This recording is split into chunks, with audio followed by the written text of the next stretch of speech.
Oh, 19. Oke. Selamat siang, Prof. Jiri. Selamat siang, bisa dengar saya nggak? Ya, terdengar, Prof. Oh, oke oke. Saya sangat minta maaf terlambat, tapi ya ada masalah teknisi. Saya ini lagi di airport soalnya, karena harus jemput keponakan adik saya dan adik saya nggak bisa, jadi agak agak agak agak kondisinya nggak begitu bagus, tapi tidak apa-apa. Semoga bisa disampaikan.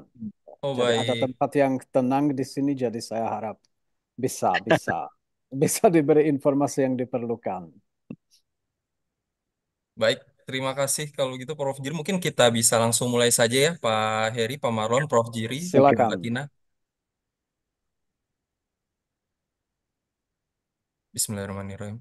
Assalamualaikum warahmatullahi wabarakatuh. Selamat siang. Salam sejahtera untuk kita semua. Shalom. Om Swastiastu, Namo Buddhaya, Salam Kebajikan.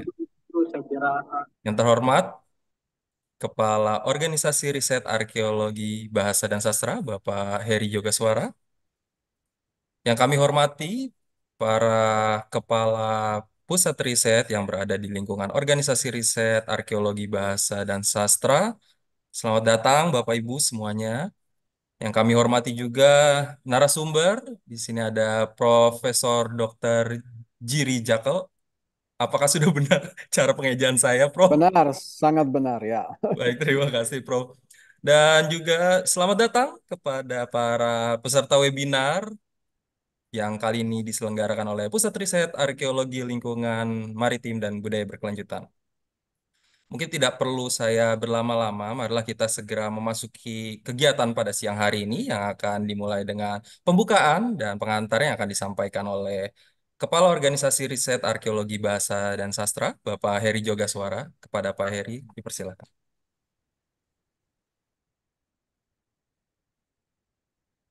Baik, terima kasih kepada kepada pewara asrama. Assalamualaikum warahmatullahi wabarakatuh. Salam sejahtera, salam sehat, shalom, Om Swastiastu, Namo Buddhaya, salam kebajikan dan rahayu. Yang saya hormati Pak Marlon sebagai Kepala Pusat Riset Arkeologi Lingkungan Maritim dan Budaya Berkelanjutan, para Kepala Pusat Riset lainnya yang ada di OR Arbastra, kepada Profesor Jiri, saya tidak mau nama lengkapnya takut salah, dan kemudian juga kepada para peneliti senior di lingkungan arkeologi. Eh, saya merasa apa, ingin memberikan apresiasi kepada eh, Pusat Riset Arkeologi Lingkungan Maritim dan Budaya Berkelanjutan karena menyelenggarakan webinar yang dari sisi topik ini sangat menarik ya, yang sering di ilmu sosial disebut sebagai apa, non human agency, yang mungkin apa melihatnya dari perspektif sejarah begitu ya. Dan saya kira saya sudah banyak dapat respon dari banyak orang yang sangat tertarik dengan ide ini gitu ya. Apalagi di situ ada penanda waktu apa sebelum 1600. Nah, ini makin penasaran nih. Ada apa sebelum 1600 gitu kan. Dan juga tadi sebentar saya tanya Pak Marlon tentang Prof. Jiri, katanya sudah sangat fasih berbahasa Indonesia. Cuma kulo boten saged basa Jawa, Prof. Jadi bahasa Indonesia saja. Dan saya dengar juga di University of Queensland ya. Dulu beberapa kali kami ke sana karena ada kerjasama dengan UQ ya untuk Faculty of Geography begitu ya. Sehingga saya kira ke depannya juga mungkin ada hal-hal yang bisa dikerjakan bersama begitu ya. Dan hal lainnya saya kira apapun namanya webinar atau sharing session dan sebagainya, mudah-mudahan bisa memberikan inspirasi terkait apa tema-tema riset atau mungkin explore tema-tema riset yang relatif mungkin belum terlalu banyak disentuh ya, terkait dengan relasi apa antara apa binatang ya, animal and human begitu ya. Saya kira ini satu hal yang sangat menarik begitu ya.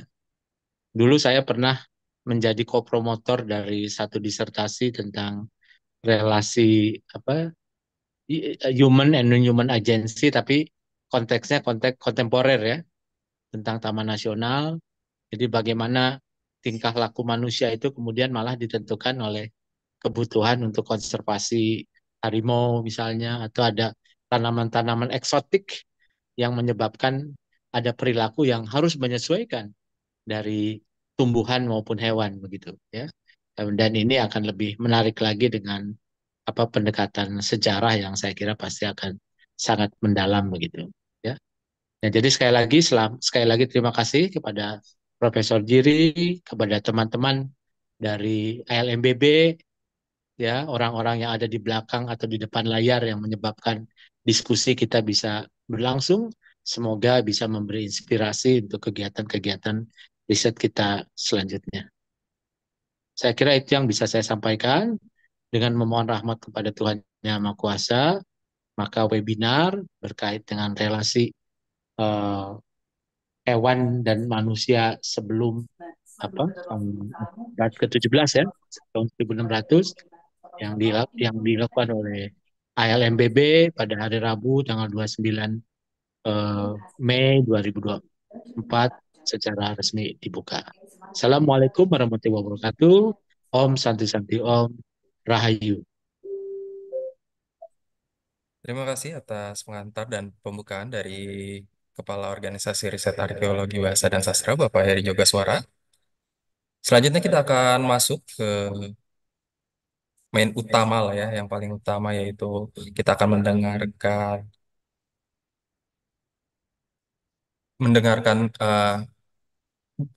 mendengarkan bicara dari Pak Jiri, mohon maaf. Dan untuk mempersingkat waktu juga kita akan langsung berikan kepada moderator pada siang hari ini ada Ibu Atina Winaya. Ibu Atina Winaya, kepada Ibu Atina Winaya dipersilahkan. Baik, terima kasih Mas Rama. Assalamualaikum warahmatullahi wabarakatuh. Selamat siang, Prof. Jiri, Eri, Pak Marlon, dan Ibu Bapak peserta webinar yang saya hormati. Alhamdulillah kita dapat berkumpul pada siang hari ini dalam keadaan sehat dan penuh semangat. Halo Prof. Jiri, apa kabar? Halo? Terdengar suara saya? Oh, sudah sekarang. Ya. Apa Kalimat kabar, Prof? terakhir kurang dengar, Bu. Apa kabar? Oh, baik. Terima Oh, kasih. baik. Oh, syukurlah sehat ya, Prof ya. Sehat Um, terus. Oke, baiklah Bapak Ibu, sebelum memulai public lecture, perkenalkan nama saya Atina Winaya, peneliti dari Pusat Riset Arkeologi Lingkungan Maritim dan Budaya Berkelanjutan yang akan memandu webinar kali ini. Sesaat lagi kita akan menyaksikan public lecture dengan judul Animal Histories, Relasi Antara Binatang dan Manusia di Jawa sebelum 1600 Masehi yang akan disajikan oleh Profesor Dr. Jiří Žákl dari Palacký University, Republik Ceko. Sebelum memulai, saya akan memberikan perkenalan singkat mengenai Prof. Jiří kepada Ibu Bapak peserta webinar. Prof. Jiří adalah seorang pakar sastra Jawa kuno yang mempelajari naskah-naskah yang tersimpan di Eropa. Karya yang dipublikasikannya selalu mengusung isu menarik yang jarang disentuh. Misalnya saja, beliau pernah menulis mengenai alkohol di Jawa pada zaman pra-Islam atau mengenai food culture and food symbolism in pre-Islamic Java. Ini adalah contoh karya dari sederet publikasi yang dihasilkannya.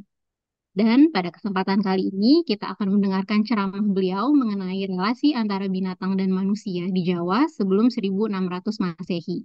Studi ini amat menarik karena mengangkat isu biodiversitas pada periode klasik di Indonesia. Baiklah, tidak perlu berlama lagi, mari kita dengarkan bersama ceramah dari Prof. Jiří. Silakan Prof. Jiří.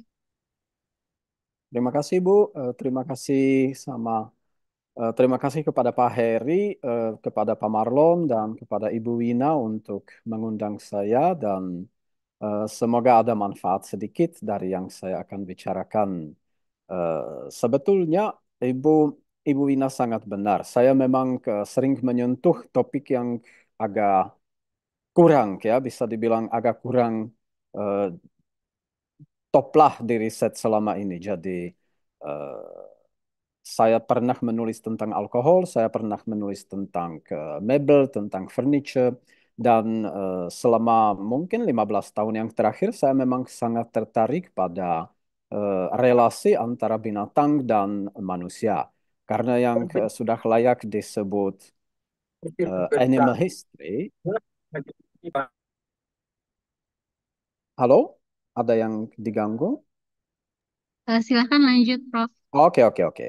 Jadi yang sudah layak disebut animal history atau sejarah binatang memang adalah topik riset yang tidak asing di dalam kalangan riset lagi, khususnya di Eropa, Amerika, Australia, tapi dalam 2 dekade terakhir juga di Asia, di India, Cina, dan Jepang, dan juga di Indonesia sebetulnya ada riset tentang relasi dalam sejarah antara manusia dan binatang. Dan saya sendiri pernah menulis tentang eh, eh, binatang di dalam sastra Jawa kuno dan inskripsi Jawa kuno, khususnya terenggiling, anjing, babi. Terakhir ini sama Tom Hogervorst dari Leiden kami menggarap topik lembu atau cattle. Jadi nanti saya mungkin bicara lebih detail tentang karangan yang baru dipublikasi di Journal of American Oriental Society tahun ini tentang lembu di dalam Jawa pra-Islam. Jadi singkat kata, menurut saya potensi riset ini sangat-sangat besar dan sangat belum digarap di wilayah Asia Tenggara, termasuk Indonesia. Sebetulnya sayang ya, menurut saya sayang sedikit karena memang ke Indonesia begitu kaya raya biodiversity.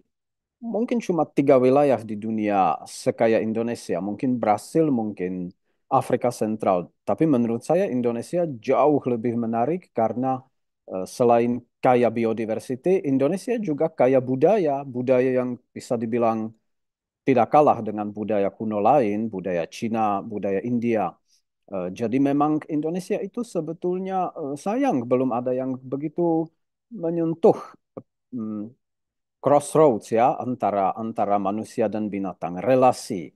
Jadi menurut riset saya, kita lihat saja di Eropa umpamanya sudah 30 tahun yang lalu ada buku Desivio orang Prancis yang Animaux en Histoire, jadi binatang punya sejarah. Waktu itu memang topik baru ya, 30 tahun yang lalu, 30 tahun yang lalu memang termasuk topik yang lumayan baru. Dan di Eropa pun orang pikir, wah, apa memang binatang punya sejarah? Apa memang punya sejarah ya?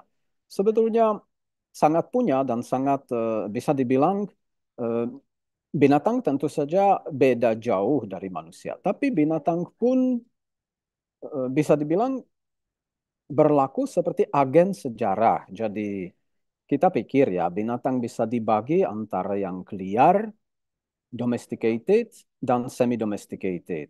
Let's say pets, jadi binatang yang kita pegang seperti binatang pets.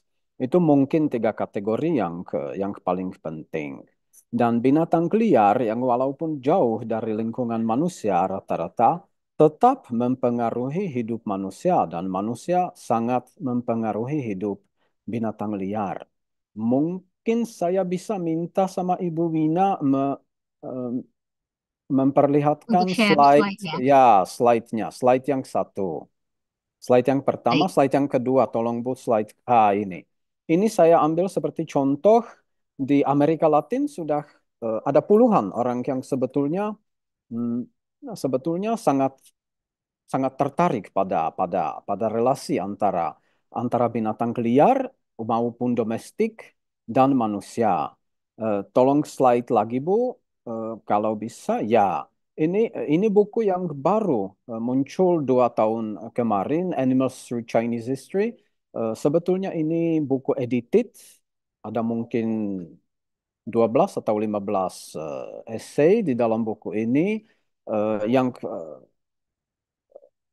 pertama kali memang secara monografi di riset binatang di sejarah Cina, maunya Cina kuno, Cina zaman Tang atau Sung atau orang mungkin bisa bilang medieval dan early modern dan modern juga. Jadi di sini sudah riset ada. Tolong satu slide lagi Bu. Oh ya, eh, ini saya mau pertama bicara tiga atau empat binatang yang menurut saya sangat penting untuk sejarah Asia Tenggara dan Jawa, khususnya Jawa. Dan di bagian ketiga pidato saya akan fokus untuk membicarakan Lembo atau hasil karangan saya dan Tom Hochervos tentang Lembo. Jadi ini kita bisa menyaksikan salah satu gambar gajah Jawa yang memang subspesies ya, subspesies gajah. Jadi ini relief ini kalau saya tidak salah dari Prambanan dari Candi Brahma ya. Jadi ini oh ya tentu saja karena memang ke relief ini mempergambarkan eh, awakening of Kumbakarna, jadi memperbangunkan Kumbakarna. Demon Kumbakarna mungkin kita cuma lihat sebagian kepalanya di sebelah kiri, dibangunkan pakai banyak cara. Salah satu caranya untuk menaikkan gajah ke kepalanya biar raksasa ini dibangun.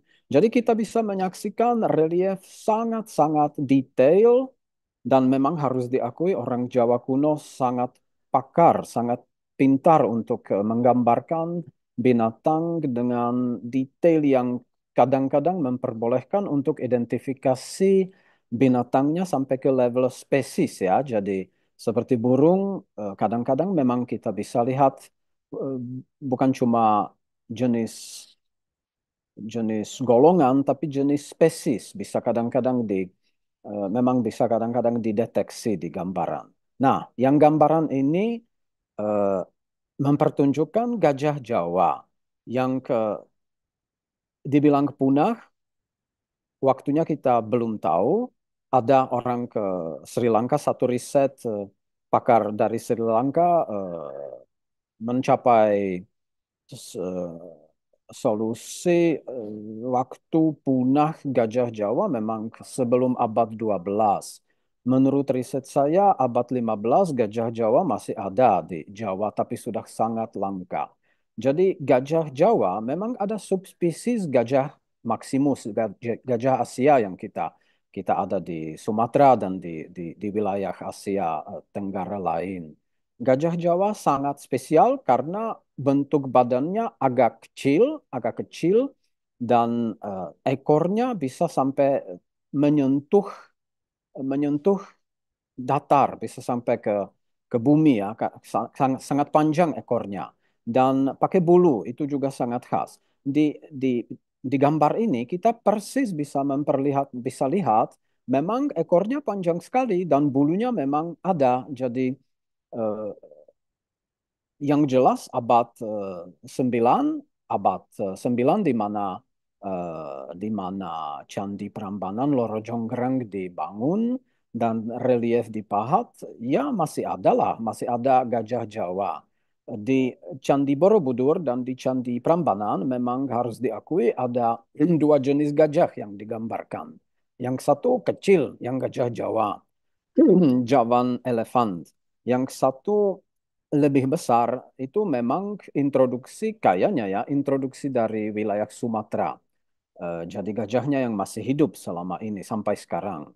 Nah, sekarang yang sangat menarik, ternyata gajah Jawa belum punah secara utuh. Jadi awal abad 16 ada Raja Terengganu di Malaysia, di Sultanat Terengganu, yang menerima kiriman gajah Jawa seperti hadiah atau diplomatic gift ya dari Raja Jepara waktu itu, kalau saya tidak salah.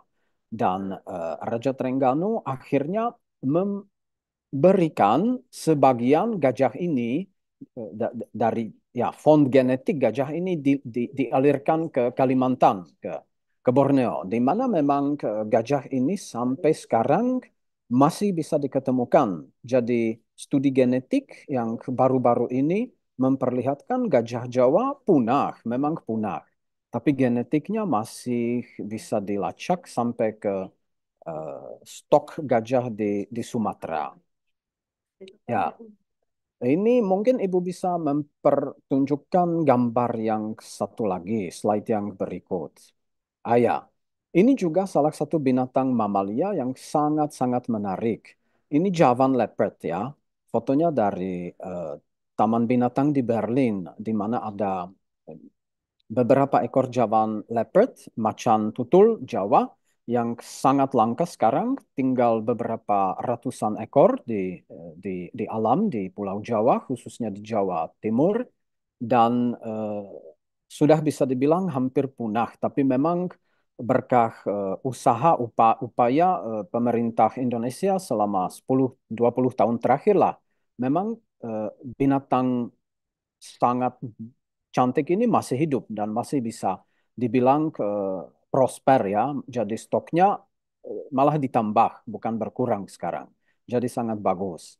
Dan yang menarik yang menarik eh, macan ini juga ada 2 ekor ada di Taman Zoo Taman Ragunan di Ceko di negara saya yang kiriman dari Berlin baru-baru 2 tahun yang terakhir dan lagi beranak. Jadi ini sangat dianggap sangat sangat langka, bisa bisa punya anak di luar liar ya, di luar lingkungan liar.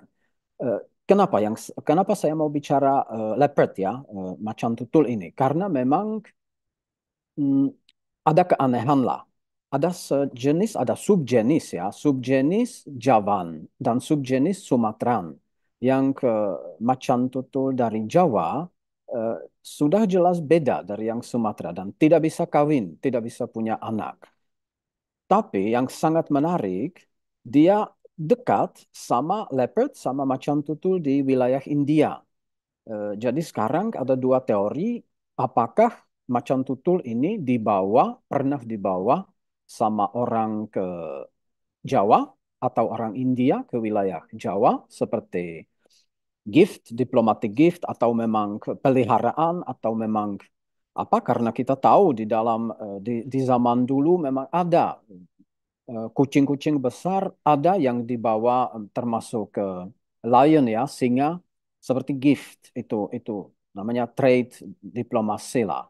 Jadi itu salah satu ide macan ini pernah dibawa seperti binatang lain ke wilayah Jawa atau ada ide salah satu orang biologi teorinya beda macan ini sebetulnya sejak zaman Pleistosen ada di Jawa. Jadi kita sebetulnya memang tidak tahu dan bisa dibilang sangat sangat kurang jelas selama ini. Ini saya minta Ibu mempertonjokkan slide yang satu lagi.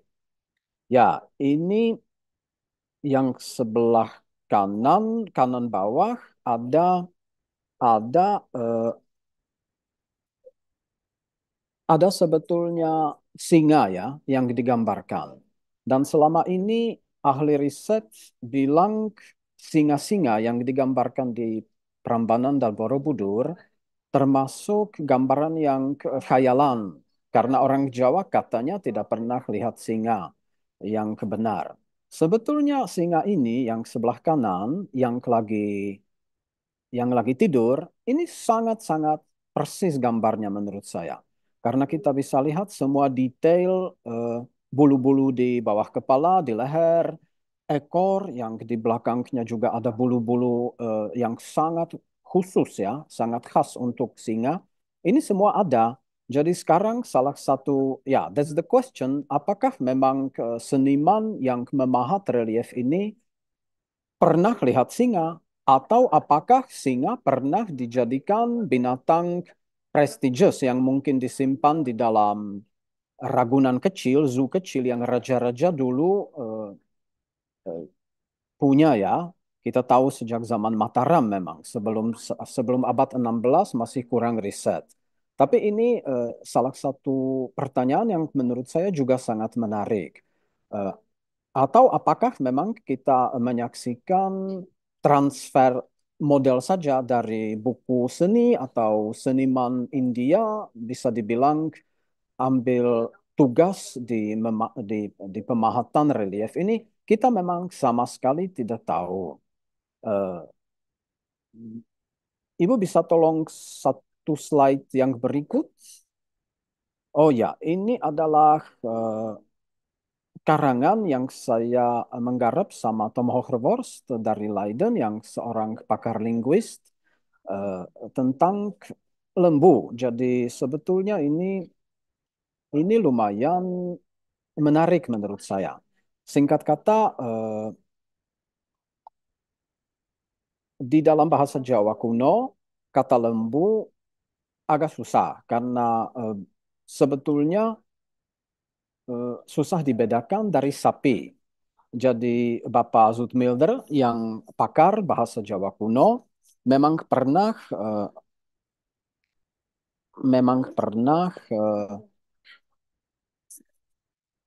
maaf saya harus mungkin pindah tempat sebentar. Oh iya. Ya, Bapak Zoetmulder pernah memang ada teori bahwa lembu itu sebetulnya sapi yang putih. Karena Bapak Zoetmulder bilang kalau baca teks-teks Jawa kuno susah membedakan antara sapi dan lembu. Dan menurut Bapak Zoetmulder yang pakar bahasa Jawa kuno, lembu itu sapi putih. Jadi semacam nandi, semacam sapi mitologis.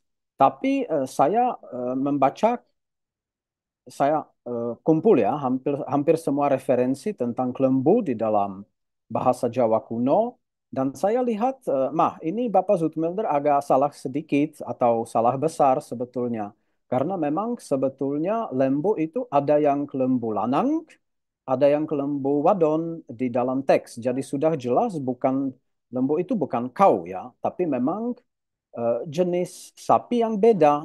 Saya mulai dari situ, saya mendekati Tom karena dia pakar linguis dan saya bilang, Tom, ini mungkin lembu sebetulnya pada zaman Jawa kuno masih referensi ke binatang yang beda dari sapi. Karena yang sapi di Jawa kuno sudah otomatis banteng, domesticated banteng ya, jadi sapi Bali umpamanya. Selama ini memang masih asli, jadi banteng yang dulu liar didomestikasi jadi sapi. Tapi lembu sudah jelas sejenis cattle yang sejenis binatang yang sangat beda dari sapi.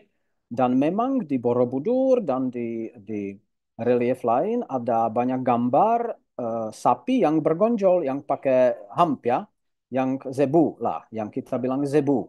Jadi menurut teori kami, zebu itu dibawa ke Jawa pada zaman Hindu atau bahkan sebelum zaman Hindu karena zebu bisa memeras, bisa diambil susunya. Sedangkan sapi susunya agak kurang sekali dan mungkin profilnya rasanya juga beda.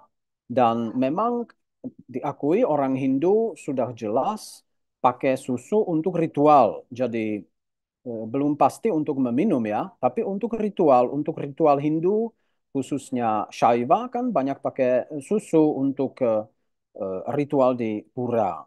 Jadi Tom Tom menjawab, oh ya, katanya Tom ya, saya cari di di sumber linguistik dan memang lembu itu eh, dekat kata lembu itu dekat dengan zebu dan refleks-refleks kata ini di bahasa bahasa bahasa Asia Tenggara kontinental lah seperti Thailand, Kamboja ada referensi di situ.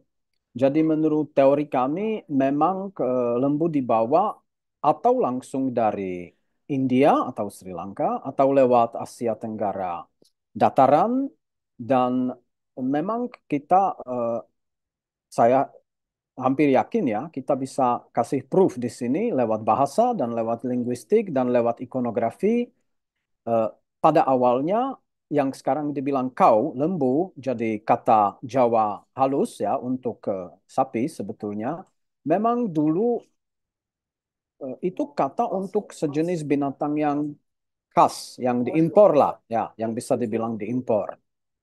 Ya, jadi ini kira-kira hasil yang terakhir yang saya bisa memberikan di bidang ke animal history yang saya sangat tertarik ini. Eh, Kalau Ibu Wina bisa tolong untuk slide yang berikut.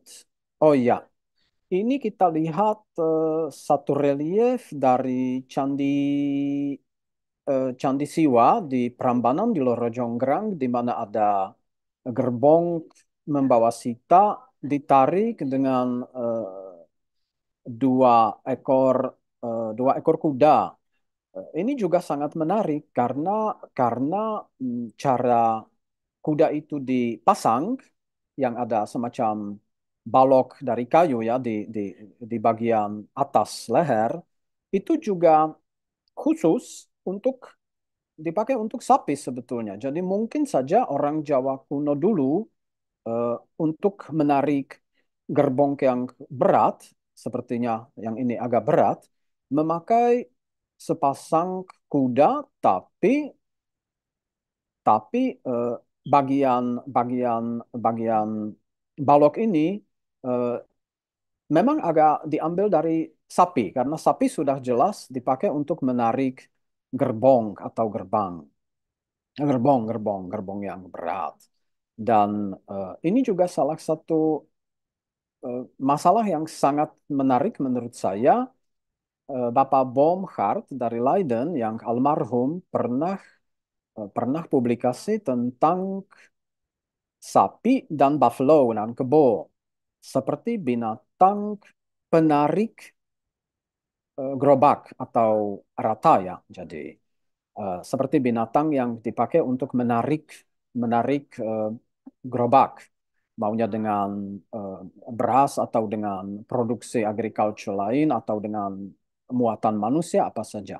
Dan Profesor Baumgart dia cuma memakai data-data dari zaman early modern karena Profesor Baumgart tidak bisa membaca sumber Jawa atau Jawa kuno, jadi beliau cuma memakai apa ya sumber Belanda atau Portugis dan kesimpulannya sekitar abad 17 yang didominasi di Jawa untuk menarik eh, gerobak itu kebo dan Profesor Baumgart panggil proses ini bubalifikasi jadi seperti karena teorinya memang sebelumnya banyak dipakai sapi dari sapi geser ke kebo karena mungkin dia punya teori jalan-jalan eh, dijadikan eh, struktur ya, struktur jalan-jalan yang dipakai dijadikan lebih cocok untuk kebo sejak zaman early modern. Dan riset saya memang mempertunjukkan sebelum kebo bisa dibilang dominasi transportasi di Jawa, memang yang dominan adalah sapi, bukan kebo. Kebo itu sangat jarang sebetulnya dicantumkan seperti binatang penarik kerbau di dalam sumber sebelum abad 16. Sangat jarang. Adalah di Desyawarnana salah satu cantuman, salah satu referensi. Tapi selain itu sangat jarang dan rata-rata gerbong itu pasti ditarik sama sapi. Jadi ini juga bisa dibilang apakah memang binatang punya sejarah? Ya punya, pasti punya karena relasi antara manusia dan binatang itu sangat bikin sejarah binatang ada karena memang proses ini sebetulnya bisa dilihat seperti proses di mana salah satu jenis eh, cattle ya eh, sapi diganti sedikit demi sedikit mungkin perlu waktu 200-300 tahun diganti sama kebo seperti penarik gerobak yang utama. Profesor Baumgart katanya mungkin salah satu alasan adalah gerobak di Jawa zaman Mataram, early modern, abad 17, 18, gerobak menjadi lebih besar dari zaman Hindu. Itu sangat mungkin menurut saya. Jadi kebo pun lebih cocok untuk menarik gerobak. Dan mungkin jalan-jalan dibuka ke wilayah yang sebelumnya masih alas. Jadi jalan-jalan dibuka di wilayah yang mungkin jalannya kurang bagus, jadi lebih cocok untuk tapak kebo dari tapak sapi. Itu teori lah ya, bisa dibilang bahkan hipotesis, belum teori yang ini. Tapi menurut saya ya sangat menarik untuk menggarap lebih dalam. Dan ini kalau Ibu Wina bisa mempertunjukkan slide yang terakhir.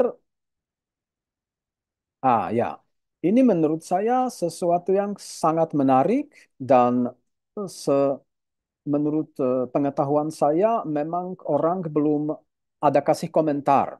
Ini relief di Loro Jonggrang di Candi Wisnu, di mana kita lihat asrama di mana Sita em, mengungsikan diri untuk melahirkan anaknya Lawa dan Kusa. Jadi ini adalah suasana asrama, asrama di dalam hutan atau di dalam daerah terpencil lah ya. Dan kita bisa lihat salah satu rumah dan di rumah ini adalah detailnya tolong lihat sebelah kiri adalah semacam alat untuk memegang untuk apa dipertunjukkan seperti tempat duduk eh, kakadu ya kakadu. Jadi eh, menurut saya ini salah satunya gambar yang ada sejenis ini di korpus relief eh, candi-candi Jawa dan tapi mungkin semoga saya salah, semoga ada yang lebih banyak.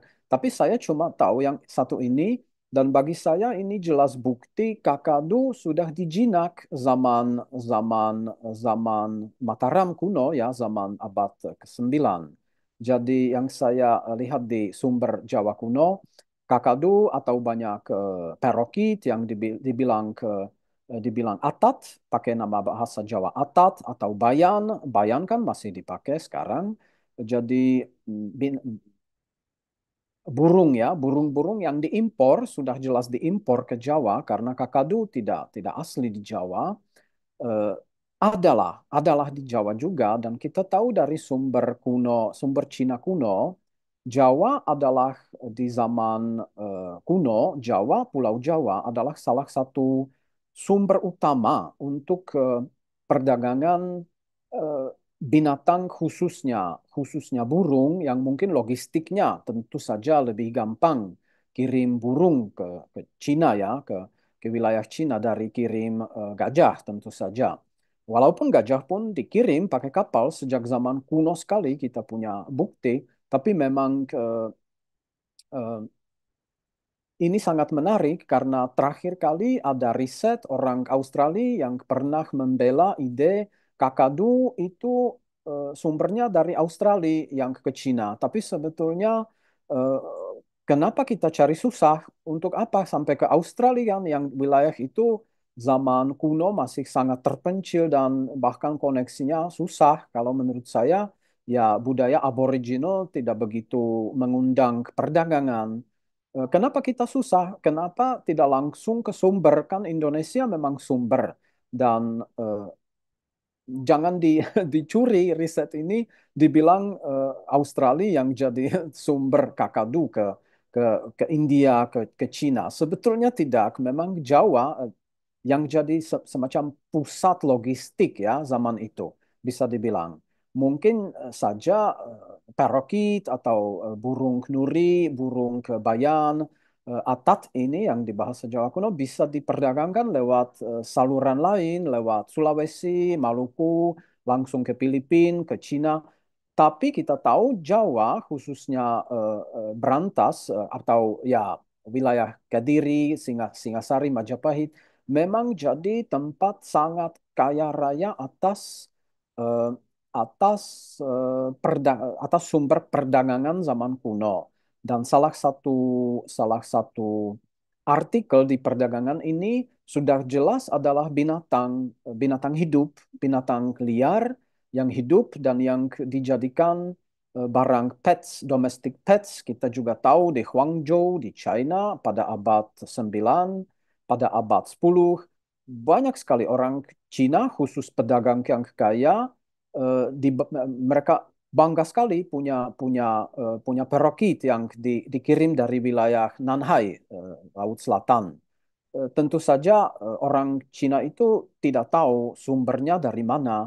Mungkin saja mereka tahu Jawa, Pulau Jawa jadi tempat yang crossroads untuk perdagangan ini ya, semacam yang saya tadi panggil pusat logistik.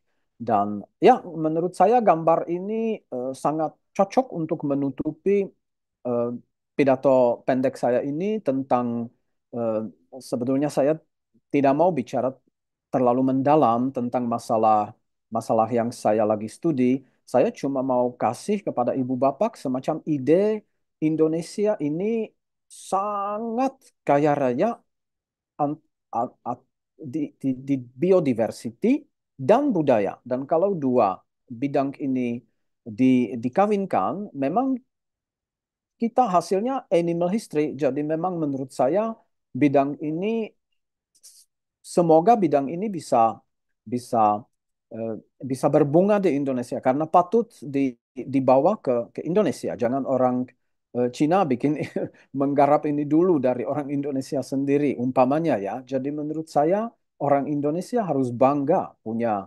kekayaan biodiversity begini kaya raya dan sumber kuno pun ada. Jadi ini sangat penting ya mencantumkan karena bukan semua negara punya sumber kuno seperti Kamboja ya adalah sedikit-sedikit di Angkor Wat tentu saja ada binatang digambarkan ada sumber tulis sangat sedikit sedangkan untuk wilayah Indonesia khususnya Jawa dan wilayah Melayu, Sumatera maunya juga Semenanjung Melayu, kita punya sumber sumber tulis yang sangat kuno dan juga Sunda ya. Jadi memang ini kalau dijadikan semacam proyek di mana ada 5 atau 4 unsur yang dibawa ke dalam proyek ini, jadi teks kuno, teks modern, tadi kita lihat sejarah binatang di Chinese dibawa sampai ke abad 20 studi mereka. Jadi teks yang satu, yang kedua ikonografi, yang ketiga zooarkeologi, yang menurut saya sangat penting untuk membuktikan benar-benar ini jenis ada, ini jenis belum ada zaman itu.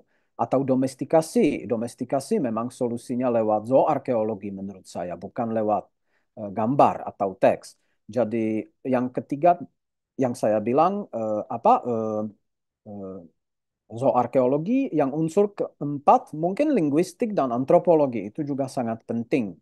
Eh, Bisa dijadikan riset yang hasilnya luar biasa, luar biasa. Dan Indonesia, wilayah Indonesia yang negara eh, kecintaan saya dan ya ibu bapak memang orang Indonesia, saya luar lah ya. Tapi memang Indonesia patut dijadikan bangga sekali untuk punya sejarah di dalam bidang biodiversitas begini.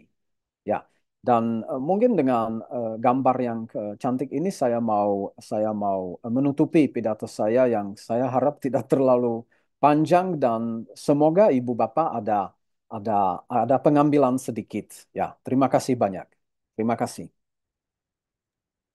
Baik, terima kasih Prof. Jiri atas paparannya yang sangat menarik dan tema ini dirasa penting ya dan membuka peluang kolaborasi untuk riset-riset dari berbagai disiplin ilmu.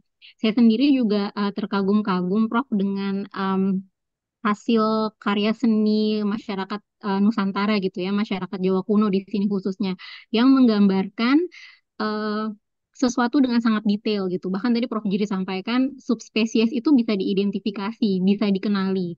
Selain subspesies, bahkan kita juga bisa menginterpretasi bagaimana relasi manusia ketika itu dengan hewan-hewan. Misalnya, apakah didomestikasi atau dengan cara apa domestikasinya itu bisa digarap lebih lanjut dan sebenarnya ini sangat menarik. Baiklah Bapak Ibu, mumpung kita ada kesempatan untuk berdiskusi dengan Prof. Jiri, saya buka pertanyaan kepada peserta webinar. Di sini di kolom chat sudah ada beberapa orang yang ingin bertanya. Mungkin Yang pertama saya persilahkan kepada Pak Anton Nur Cahyo. Mungkin bisa disampaikan langsung, Pak. Lebih enak gitu diskusi secara langsung. Silahkan. Ya, terima kasih Pak Jiri. Mohon maaf, saya tidak bisa menampilkan apa namanya video karena koneksi kami kurang kurang bagus. Sebenarnya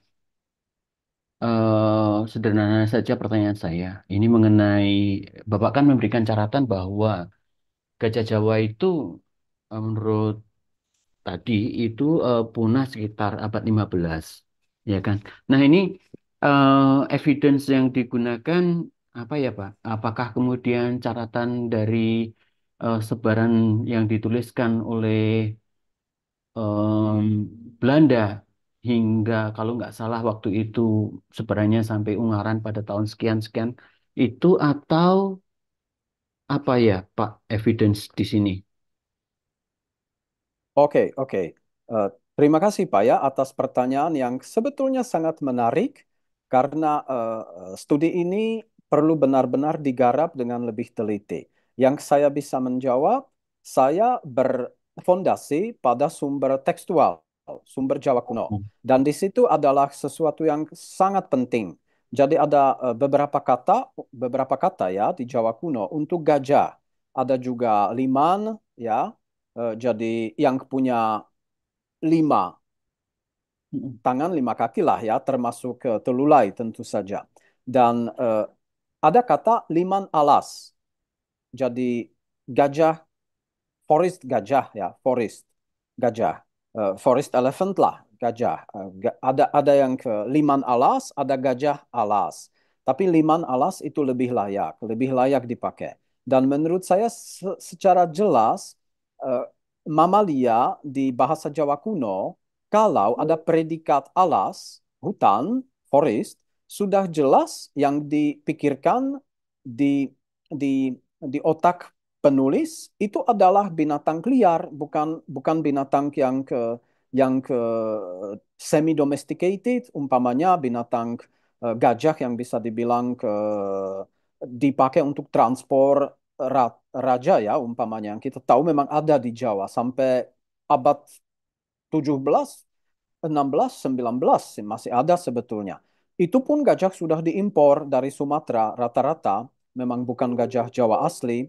Yang gajah alas ini yang dibilang liman alas, eh, forest elephant, menurut saya sudah jelas referensinya ke binatang yang liar yang bisa diambil dari hutan. Jadi bagi saya sangat clear ini memang referensi kepada gajah yang kondisinya belum jinak. Jadi terus terang ya, gajah itu menarik. Salah satu faktor di gajah yang sangat menarik adalah gajah itu tidak bisa didomestikasi sempurna. Jadi sebetulnya gajah itu sama sekali tidak bisa dibilang domesticated seperti sapi atau kelinci atau anjing. Gajah itu beda. Jadi selalu ada yang semi domestical. Gajah tidak pernah bisa jadi terlalu patut sama manusia, terus terang. Tapi ada yang semi domesticated yang rata-rata lah dipakai dan ada yang liar yang memang wild ya, yang gajah ya wild lah. Jadi kalau saya harap jawaban ini cukup ya. Jadi selama ini memang ada dua sumber ikonografi karena gajah lain ekornya tidak sampai ke eh, lantai lah dan ada bahasa, ada linguistik lah ya yang gajah alas, liman alas. Oke. Baik, semoga menjawab ya. Terima kasih. Ya. Terima Ya, kasih Bapak Juri. baik. Ya, kalau Baik. kalau mohon maaf, kalau orang hutan ada informasi, Pak, kepunahan di Jawa. Ya, Oh ya, silakan. ini salah satu topik yang super menarik juga karena memang Jarak Sastrawan kan pernah menulis artikel yang sangat menarik tentang orang hutan di bahasa Jawa kuno. Di sini saya agak ragu, tapi terus terang tetap sangat menarik ya idenya. Pernah ada orang hutan di Jawa juga. Selama ini orang hutan kan cuma di Sumatera dan di Kalimantan. Dan ada dua jenis, ada dua subspesies yang kita tahu. Riset terakhir memang sekarang kita percaya eh, peletusan gunung ke super vulkan dulu ya, yang kalderanya sekarang ada Danau Toba 200.000 tahun yang lalu, itu bisa pakai seperti barier di dalam per penyebaran orangutan satu jenis yang lebih di selatan Sumateranya, yang satu jenis lebih utara dekat Danau Toba. Itu juga sangat menarik, tapi saya bukan ahli biologis, jadi di sini saya cuma pakai riset secondary sources. Tapi menurut saya teori bahwa orangutan pernah ada di Jawa mungkin saja, kenapa tidak? Tapi karena Jawa penduduknya begitu padat, sudah zaman Jawa kuno sudah padat sekali, kita bisa pikir, ya prediksinya sekarang ya, di Jawa zaman abad 15, Jawa sudah berpenduduk 5 juta orang. Itu sangat banyak, sebetulnya sangat banyak. Di Eropa belum pasti negara-negara ada wilayah sebesar Jawa 5 juta orang ya, seperti Denmark. Jadi sudah padat sekali Jawa pada zaman waktu itu, dan menurut saya sangat mungkin orangutan ada di Jawa. Jadi sumber jarak sastrawan ada Kakawin Ramayana, khusus Kakawin Ramayana, dan beberapa teks Jawa kuno lain di mana memang ada daftar binatang-binatang yang ikut di dalam di dalam tentara Rama, yang Hanuman lah ya, pengikut Hanuman. Di Inggris kan Simian soldiers, jadi seperti serdadu serdadu monyet, dan di beberapa jenis termasuk juga orangutan. Ada jenis monyet kera kera besar lain, ada orangutan.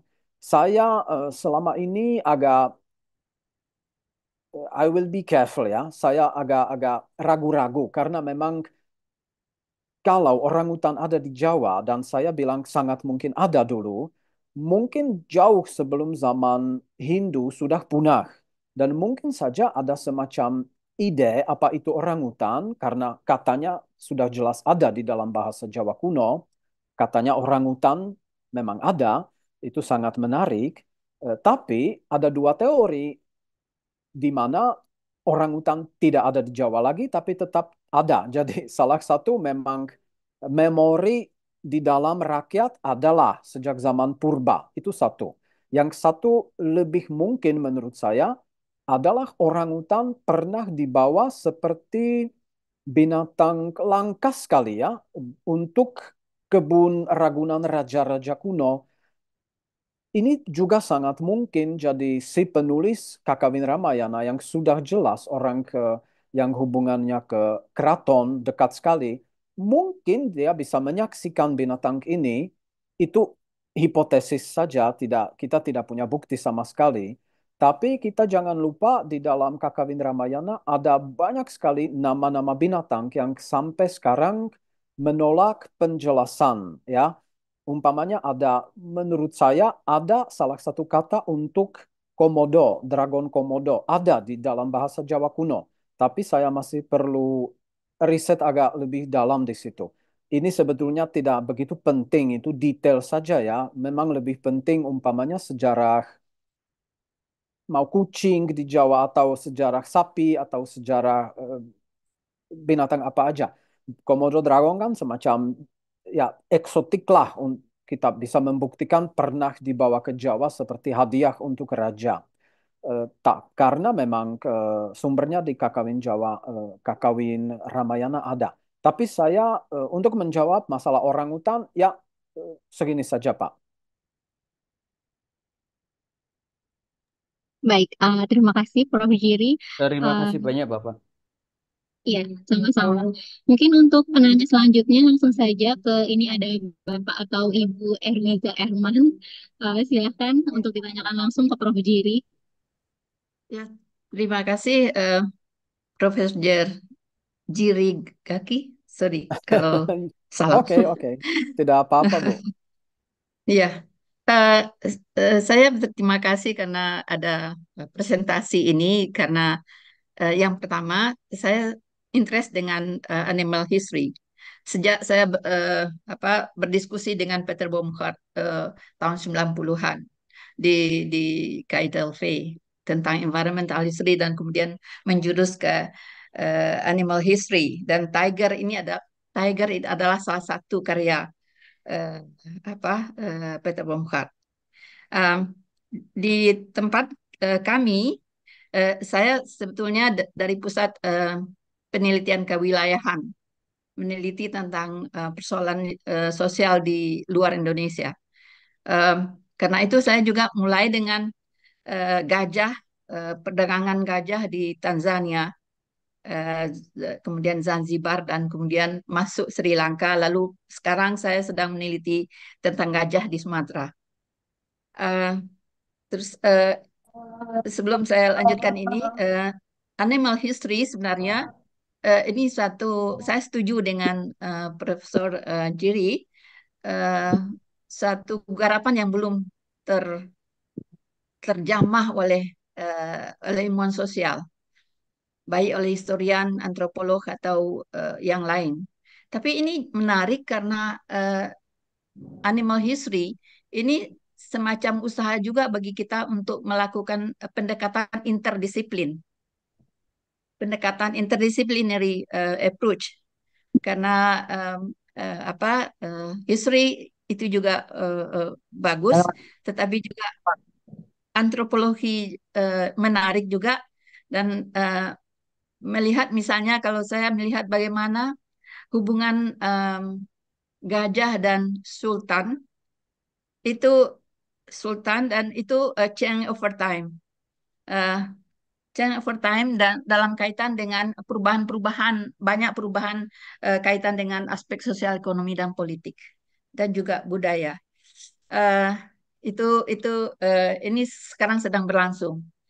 Terus kemudian juga ada kepala kami, kepala pusat penelitian kewilayahan, sebenarnya sudah beberapa tahun yang lalu mendorong kami untuk melakukan studi tentang animal history atau human animal relations, baik dalam perspektif antropologi dan seterusnya. Dan sekarang tadi ada juga dari penanya tentang orang hutan. Ada kolega kami namanya Prima Sari menulis artikel tentang sejarah orang hutan. Dan kemudian juga ada Fikri dari tempat kami menulis tentang buaya, tapi dari perspektif antropologi. Kalau Prima dari perspektif sejarah. Karena itu presentasi Pak Jirjaki ini sebenarnya bagus sekali untuk kita semacam shopping ideas. Jadi belanja ide untuk mempertajam analisa kita kemana gitu. Apakah kita akan menggunakan seperti yang pendekatan tadi oleh Pak Jiri atau pendekatan lain, itu terserah. Jadi saya sangat tertarik dan antusias. Yang kedua, yang selanjutnya tentang gajah. Tadi ada gajah yang ditanyakan. Nah, kebetulan karena saya sedang melakukan penelitian tentang gajah di Sumatera, terutama untuk di Aceh, itu pada abad 1707, itu pangeran yang ada di Jawa, yang di Surabaya, itu mengimpor gajah dari Sri Lanka. Jadi 3 gajah dari Sri Lanka diimpor dan kemudian dikasih hadiah untuk residen Gubernur Jenderal VOC di Surabaya. Jadi mungkin kita pertanyakan, kalau memang mengimpor itu berarti punah. The question mark, we have this question. Jadi itu mungkin punah, mungkin sedikit sudah langka, kita belum tahu. Tetapi mengapa diimpor? Lalu kemudian Sultan Palembang juga memberikan hadiah gajah kepada Sultan Banten dan juga kepada Sultan di Kalimantan Selatan. Jadi gajah sebagai animal, sebagai gift, dan diplomatic relations antar kerajaan. Ini menarik juga. Terus kemudian maaf Ibu, mungkin dibatasi karena satu yang lagi kerbau, ya. Cukup banyak pertanyaan. Kerbau yang tadi dikatakan, ya. Sebentar, kerbau sebenarnya Bapak, kita lihat dari mitos antara Minangkabau dengan Jawa. Pada abad 15 itu Jawa mengirimkan kerbaunya ke Sumatera untuk menaklukkan Minangkabau. Hmm. Tapi dia kasih kerbau yang besar. Terus kemudian orang Minang itu kerbau kecil tapi tanduknya besi. Jadi dia, jadi ini menarik apakah betul kerbau itu lebih dulu atau lembu yang lebih ini. Ini informasi saja dan saya terima kasih sekali atas presentasi Prof. Jiri. Terima kasih, Mbak. Terima kasih Terima Bu, kasih ini Ibu. sangat menarik ya. Terima kasih. Mungkin ingin ditanggapi sedikit oleh Prof. Jiri atau kita langsung ke penanya Eh, berikutnya? ya, bagi saya memang sangat menarik mendengar ada impor ya dari Sri Lanka, Eh, ahli riset namanya Bapak Derigalaya kalau saya tidak salah, seorang Sri Lanka memang pernah argumentasi gajah Jawa punah sudah abad 12, tapi eh, yang saya mempertunjukkan mungkin lebih lama ya, mungkin masih zaman Majapahit, ada gajah sedikit-sedikit di wilayah Jawa, mungkin wilayah terpencil lah ya, dan hutan otomatis, wilayah hutan. Dan ibu ibu menambah evidensi sedikit yang sangat menarik, ada gajah itu tentu saja binatang super besar. Jadi selain badak yang agak susah menangkap, gajah itu sudah otomatis jadi gift yang ya statusnya sangat tinggi. Jadi memang kalau kita pikir eh, hadiah cocok untuk raja, sudah otomatis gajah karena memang selain besarnya, selain auranya yang sudah ya gajah lah besar, eh, adalah manfaatnya karena gajah memang pasti dipakai seperti wahana, seperti binatang yang membawa raja di dalam upacara, khususnya di Banten kuno, maaf, di Banten Islam. Kita punya sumber gajah itu di Banten Islam dan Mataram Islam, dipakai untuk membawa sultan untuk tiap hari Jumat untuk sholat di masjid ya. Jadi raja, khusus raja menunggang gajah untuk sholat Jumatan itu. Jadi itu juga sangat menarik menurut saya. Fungsi gajah di dalam Islam mungkin juga perlu lebih diteliti ya. Oke, baik. Terima kasih, Prof. Mungkin untuk penanya selanjutnya kepada Pak Hairul Hafiz, silahkan untuk ditanyakan langsung. Ya, terima kasih atas kesempatan yang diberikan kepada saya untuk memberikan pertanyaan kepada pemateri atau kepada Prof. Eh, Mungkin langsung saja pertanyaan yang saya ajukan. Mungkin sebelum saya akan bertanya, maka saya akan memaparkan eh, penelitian-penelitian yang pernah dilakukan. Eh, Sejauh ini mungkin ada salah satu, saya akan mengaitkan dengan penjelasan Prof yang sudah dijelaskan, saya mengaitkan dengan gambar-gambar yang ada di dinding gua, yaitu gambar prasejarah yang dimana gambar gambar yang saya sebutkan di sini adalah gambar cadas. Nah, gambar cadas yang terdapat di Sulawesi Tenggara yang Mhm. tepatnya di Pulau eh, di di sana itu banyak sekali gambar-gambar yang menunggang hewan, yang menaiki, yang berburu, tetapi gambar yang tertuju itu tidak tidak terlalu jelas. Mungkin saya akan mengaitkan penjelasan Prof yang sudah dijelaskan, apakah gambar yang ada di dinding gua yang ada di Pulau Sulawesi di Sulawesi Tenggara itu, apakah gambar yang betul-betul gambar kuda atau gambar hewan yang eh, gajah atau apa? Mungkin dari segi perspektif dari Pak Prof, mungkin itu saja. Ya, terima kasih. Baik, terima kasih. Mungkin ini terkait gambar-gambar rock art Prof. Jiri di Sulawesi ada Hmm. mungkin menyerupai gambar kuda begitu ya, Pak Hairul ya? Ya, Mungkin Pak. ada Ya, tanggapan Benar-benar. dari Prof. Jiri. Silahkan. Ya, terima kasih atas pertanyaan Anda. Saya memang tahu tentang riset eh, cave painting saya sangat terkenal sebetulnya. Kalau saya bukan pakar di bidang itu, tapi menurut saya kalau saya bisa lihat, eh, mungkin bukan kuda ya, mungkin binatang lain. Cuma mm, sejarah kuda juga belum terlalu digarap untuk wilayah Asia Tenggara ya. Jadi saya tidak berani untuk menjawab ya, tidak berani untuk menjawab tidak, karena memang saya tidak punya evidensi yang jelas, yang sangat jelas. Sulawesi adalah khazanah untuk gambar binatang yang mungkin sekarang juga langka ya. Ada beberapa binatang yang sangat-sangat langka. Jadi di dunia ini eh, kadang-kadang yang terjadi hal yang aneh, umpamanya ahli arkeologis di Vietnam sekitar 10 tahun yang lalu, mereka memakai eh, cave painting, jadi lukisan di Goa di Vietnam Sentral, di daerah Champa, dan mereka lihat ini adalah binatang yang semacam kidang ya, semacam deer, kijang itu, kidang lah ya, yang langka di Vietnam.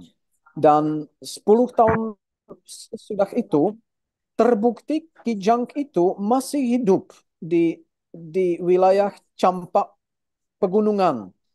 Tapi langka, hampir punah. Mungkin ada cuma beberapa puluhan ekor.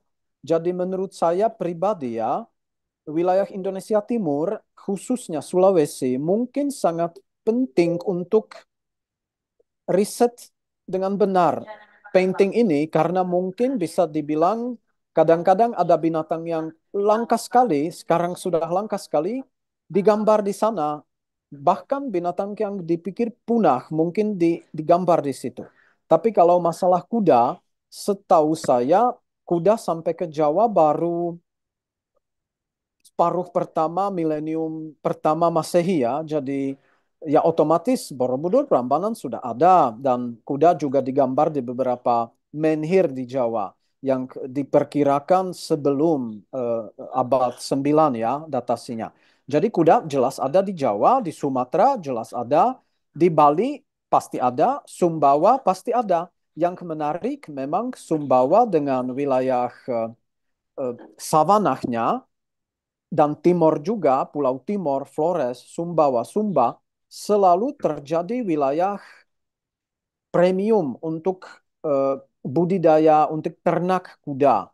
Jadi sering ekonominya kuda itu diternak di wilayah Indonesia Timur karena rumputnya bagus, savananya bagus, baru dikirim ke tempat yang padat penduduk yang ekonominya rise ya, padi, Jawa, Bali, Sumatera, untuk dipakai seperti tunggang nobility, aristokrasi, dan di perang otomatis. Jadi di sini juga ada sesuatu yang sangat menarik. Kenapa kuda di, diternak di wilayah Indonesia Timur sejak zaman kuno sekali sebetulnya. Kita tahu karena sumber Bali kuno membuktikan kuda diimpor ke Bali dari Bima. Dan Bima kan ya Sumbawa, wilayah Sumba-Sumbawa di sana. Jadi memang menurut saya Indonesia Timur bisa saja ada kuda sejak zaman kita belum tahu sekarang. Dan di situ zooarkeologi yang sangat penting menurut saya. Karena baru kalau ada bukti tulang-tulang atau gigi-gigi atau sisa badan lain kuda didapat, ya baru kita tahu memang ada. Ya, saya mohon maaf saya tidak bisa menjawab lebih detail karena ya sesuai pengetahuan saya saja. Makasih Prof. Makasih. Baik, Prof. Jiri, boleh izin untuk dua penanya lagi ya, karena tadi kan kita mulainya mundur. Jadi mungkin acara yang seharusnya selesai 15.30, mungkin kita extend 15 menit ya untuk dua penanya lagi ya, Prof. Jiri. Oke, Baik, oke. baik berikutnya untuk Pak Heri Anggoro Jatmiko, silahkan untuk bertanya langsung.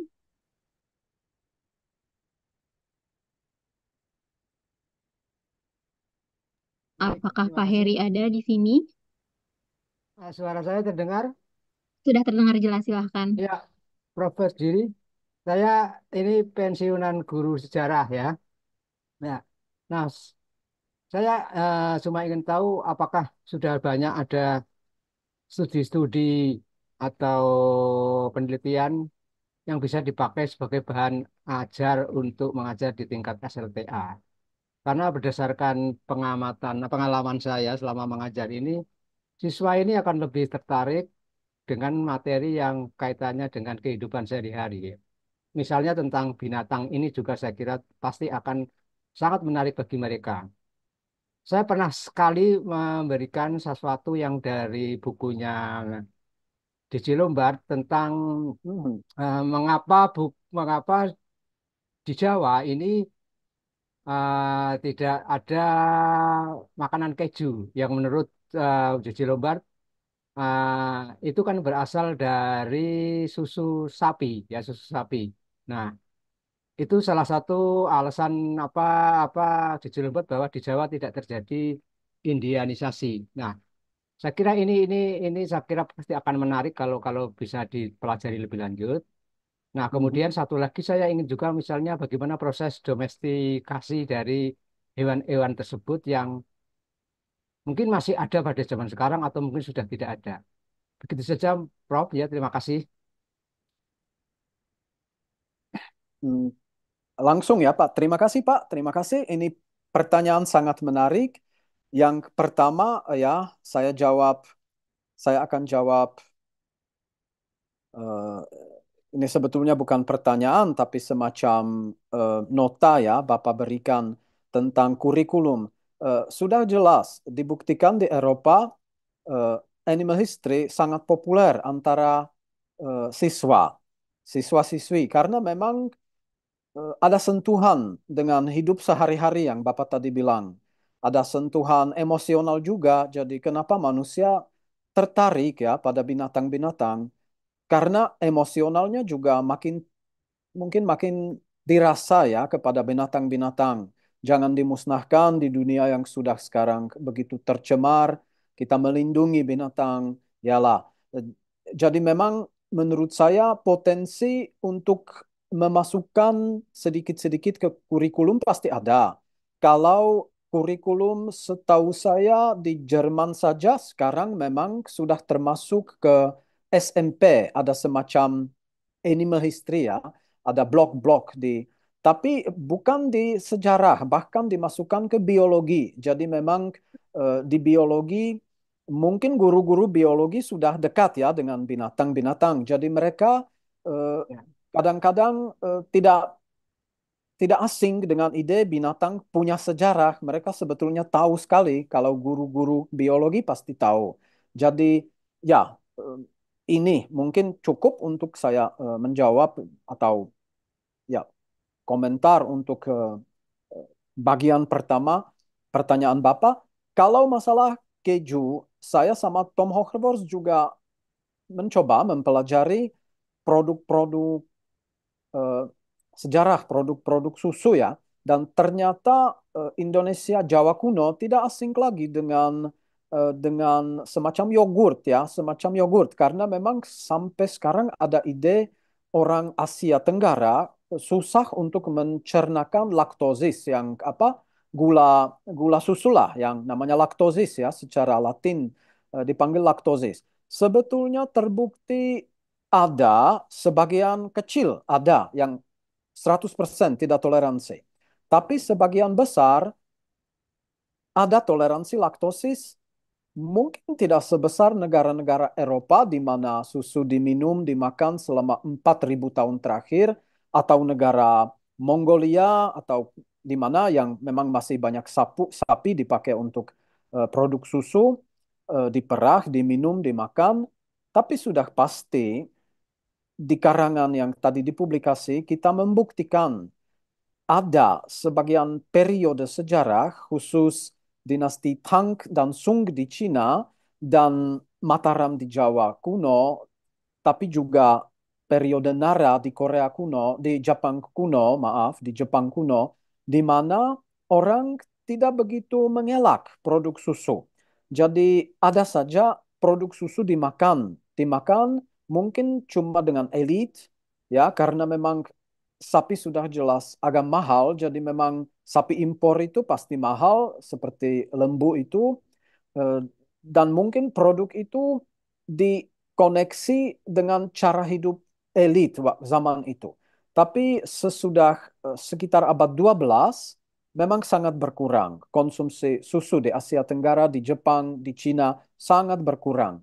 Mungkin baru-baru ini dalam 50-30 tahun terakhir mulai lagi ya dijual produk susu. Tapi ada pernah orang Indonesia, koreksi saya, orangnya dari Minangkabau dan dia memang bilang, eh, kami di Minangkabau sudah biasa minum dan mengolah susu kerbau. Jadi di sana dipakai seperti dadi, seperti yogurt atau semacam produk yang diolah. Jadi kesimpulan saya, orang Indonesia untuk meminum susu mungkin susah, tapi untuk memakan produk susu yang sudah diolah, yang kadar laktosisnya diturunkan, seperti mentega atau yogurt, eh, tidak apa-apa. Jadi saya sendiri lihat antara teman saya di Indonesia sudah banyak yang suka. Jadi mungkin tidak terlalu populer, tapi ada saja. Kalau masalah keju, saya yakin tidak laku karena memang keju pun di Eropa ada penggemar, ada yang tidak suka. Keju itu masalah budaya ya mungkin. Jadi kalau masalah keju, saya rasa mungkin tidak pernah bisa jadi terlalu populer di wilayah Asia menurut saya. Tapi ya, segini Pak jawabannya. Ya, terima kasih. Prof. Baik, satu pertanyaan terakhir kepada Bapak WS Jambak. Silakan mungkin singkat, Pak. Langsung kepada pertanyaannya.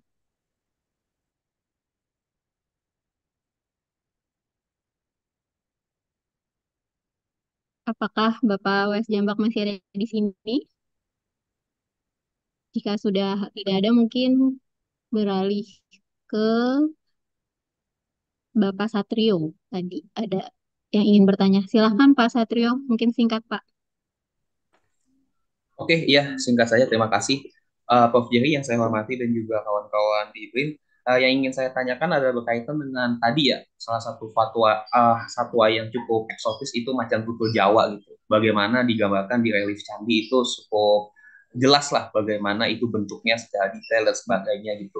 Nah, mungkin kalau kita ketahui juga di Jawa ada yang namanya tradisi rampokan macan ya, yaitu bagaimana manusia dan juga hewan tuh dengan macan itu diadu gitu, tapi diadu dengan tombak gitu. Di tahun 1700 kalau nggak salah ya, Thomas Raffles pernah menulis itu dalam bukunya History of Java dan juga pernah ditulis juga oleh Robert Wessing dan juga Peter Baumgart di tahun 1992 dan 1994. Nah, yang ingin jadi pertanyaan saya adalah apakah tradisi rampokan macan ini baru muncul pasca tahun 1600 apa sebenarnya ada gitu sumber literatur sebelum tahun 1600 mungkin zaman Hindu, zaman Buddha yang sebenarnya itu ada tradisi rampokan macan ini gitu. Karena bagi saya pribadi ya generasi sekarang agak miris gitu melihatnya bagaimana di Jawa itu ternyata zaman dahulu ada faktanya tradisi yang seperti dalam tanda kutip membunuh hewan yakni macan tutul Jawa gitu. Mungkin itu yang ingin saya tanyakan. Terima kasih. Baik, Oke, mungkin oke. apakah pernah tercatat di karya sastra zaman Jawa kuno Pak ini? Oke, oke. Terima kasih atas pertanyaan ini. Juga termasuk pertanyaan sangat-sangat menarik. Rampokan ya, rampongan yang memang secara ritual dibunuh. Macan, macan atau macan tutul memang dibunuh secara ritual. Di sumber Jawa kuno belum saya temukan. Yang jelas ada beberapa kontes yang saya temukan, umpamanya mengadu biri-biri, jadi seperti pengaduan domba. Jadi ada kontes khususnya di inskripsi SIMA di mana komunitas diringankan dengan pembayaran pajak asalkan mereka memperbolehkan di wilayah desa mereka dibikin wihara atau monasteri atau tempel pura.